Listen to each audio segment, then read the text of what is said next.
Let's start in the Philippines. President Moon Jae-in marched on with his vision for a stronger, wider partnership between South Korea and the Association of Southeast Asian Nations on Monday as he met with the leaders of the 10 member nations. But what grabbed the most attention, at least from the South Korean media, was the one-on-one between President Moon and Chinese Premier Keqiang. Our chief Blue House correspondent, Moon Connyoung, reports.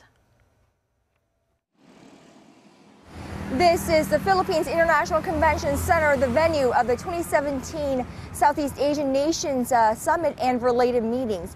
Now, the area in and around the venue had been closed up for a few days leading up to the main event, and Philippines President Rodrigo Duterte has declared a special non-working days for the 3 days of the summit. So schools and offices in Metro Manila are closed today, and this is to ensure the safety, security, and convenience of all the leaders and delegations visiting Metro Manila for the 2017 summit.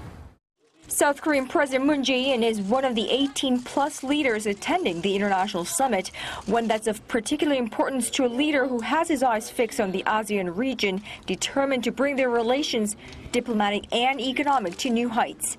To this, the leaders of the ASEAN threw full support, as well as on South Korea's efforts to establish lasting peace on the Korean peninsula. As there are other international and multilateral events, ASEAN 2017 is also being used as a venue for sideline one-on-one meetings between global leaders. For South Korean President Moon Jae-in, that includes Chinese Premier Keqiang. One of the most highly anticipated meetings of Mr. Moon's agenda in Manila, a rendezvous with Premier Keqiang, especially coming on the heels of a breakthrough bilateral summit with Chinese President Xi Jinping just a few days ago.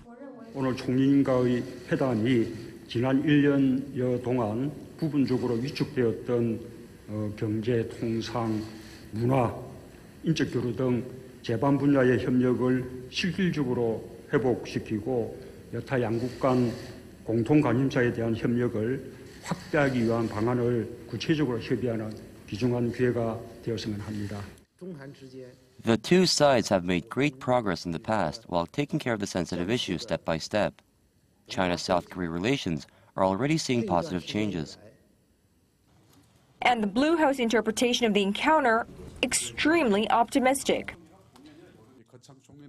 Premier Keqiang said although it's inevitable that the two countries run into sensitive issues as the relationship develops further, his forecast of China-South Korea practical cooperation is very bright, and that he was confident about the future of their bilateral ties as the industrial structures are highly complementary. Let's put the past behind and move on. So the agreement has been made and reconfirmed at the highest levels between Seoul and Beijing. But experts do remain divided on how smooth the relationship would sail from here on out. What's for sure is that it's too soon to tell, but we'll definitely find more out when South Korean President Moon Jae-in makes that Beijing visit to face his Chinese counterpart in a couple of weeks' time in December. Reporting from Manila, the Philippines, Moon Connyoung, Arirang News.